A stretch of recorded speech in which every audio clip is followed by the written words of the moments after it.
the last lesson. The morning was warm and bright in our little village of Alsace, but I was late for school. I hurried as fast as I could, afraid of Monsieur Hamel's scolding. My books felt heavy that morning, especially the grammar lesson I had not learned. The fields looked so beautiful. The birds, the warm sun, the open air. For a moment, I wished to stay outside, but I remembered school, and the fear of being late pushed me onward. Near the town hall, people were gathered around the bulletin board. That board had brought us only bad news for 2 years. Don't go so fast, little Franz. You'll get to your school in plenty of time. I thought he was making fun of me. Still, something in the village felt strange. Too quiet. Too serious. When I reached the school, I expected noise, lessons, and desks opening and closing. But there was silence. I looked through the window. Everyone was already seated. Even Monsieur Hamel looked different that day. Go to your place quickly, little Franz. We were beginning without you. I sat down and saw the villagers at the back. Old Hauser, the former mayor, the postmaster. Something important was happening. Monsieur Hamel stood before us in his fine Sunday clothes. The whole classroom seemed to be holding its breath. My children, this is the last lesson I shall give you. My last French lesson. Only then did I understand why the village was so quiet. No one spoke. No one moved. The words had fallen over us like a great sorrow. How sorry I was for not learning my lessons.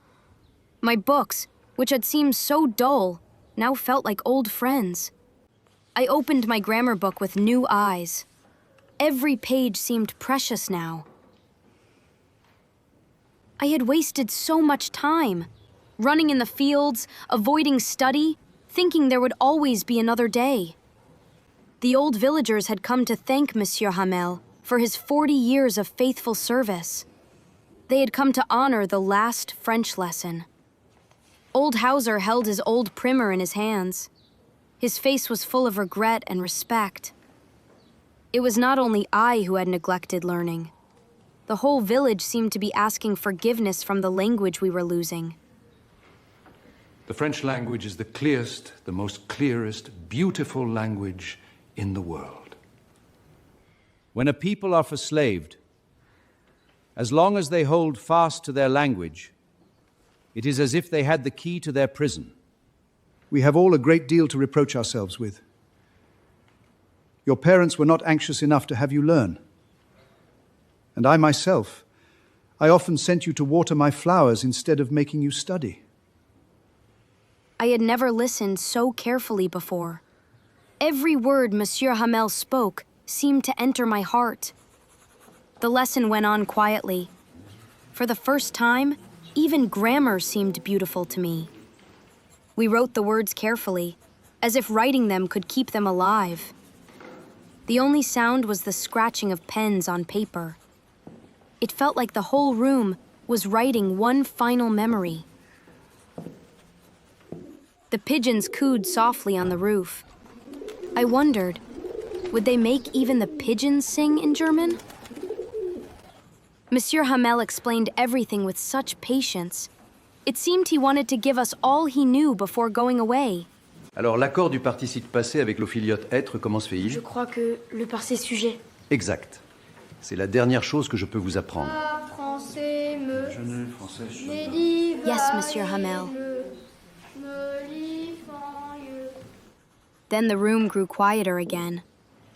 It felt as if everyone knew the lesson was slipping away. The church clock struck 12. Time had come. Then we heard the trumpets of the Prussian soldiers drilling outside. Monsieur Hamel stopped. His face grew pale, and for a moment, he could not speak.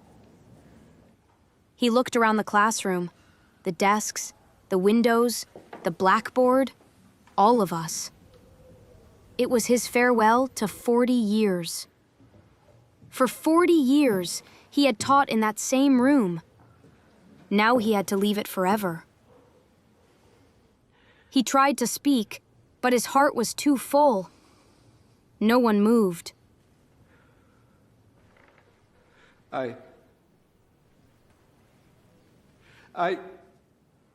We understood him better in that silence than we could have in words. Old Hauser held his primer close to his chest. His eyes were lowered, full of grief and gratitude. That day, I understood what school, language, and my teacher truly meant. I knew I would never forget this lesson. Then Monsieur Hamel turned to the blackboard. He took a piece of chalk in his hand. With all his strength, he wrote in large letters, "Vive la France." Then he leaned against the wall, unable to speak. With his hand, he made a sign to us. The lesson was over.